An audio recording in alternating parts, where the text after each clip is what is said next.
কাউসার, হাসপাতালে নতুন করে কতজন রোগী ভর্তি হয়েছে বরিশালে? রোগীদের চিকিৎসা সেবা নিয়ে চিকিৎসকরা কি বলছেন? লোপা, অনিচ্ছা সত্ত্বেও বলতে হয় যে বরিশাল শেরেবাংলা মেডিকেল কলেজ হাসপাতালে চিকিৎসাধীন অবস্থায় আরও এক শিশুর মৃত্যু হয়েছে।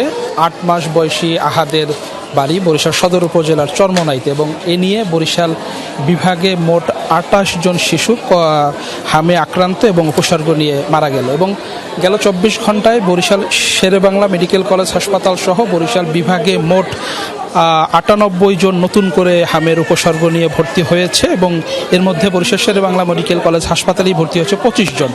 এবং এই রোগীদের কিন্তু বরিশাল শেরেবাংলা মেডিকেল কলেজ হাসপাতাল কর্তৃপক্ষ যাতে সংক্রমণ ছড়িয়ে না পড়ে এর জন্য 4টি আইসোলেশন কক্ষে চিকিৎসা দিচ্ছেন, এবং চিকিৎসা দিতে গিয়ে আসলে তাদের হিমশিম খেতেও হচ্ছে, কারণ রোগীর অনেক চাপ। যে পরিমাণ সিট রয়েছে, প্রতিটি সিটে 3 থেকে 4 জন করে শিশুকে চিকিৎসা দেওয়া হচ্ছে।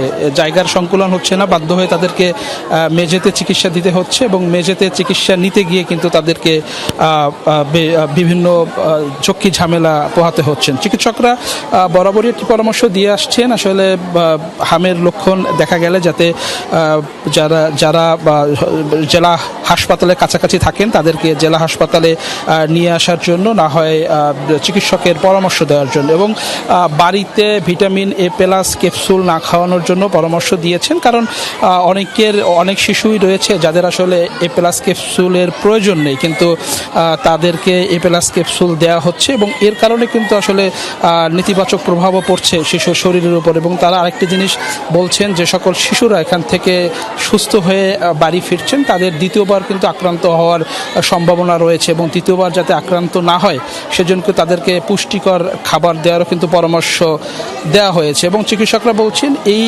পরামর্শ মেনেই যদি চলে সেক্ষেত্রে আসলে হামের প্রবণতা কমে আসবে। পাশাপাশি বিভাগীয় স্বাস্থ্য অধিদপ্তর জানিয়েছে তাদের যে টিকাদান কর্মসূচি সেটিও চলছে।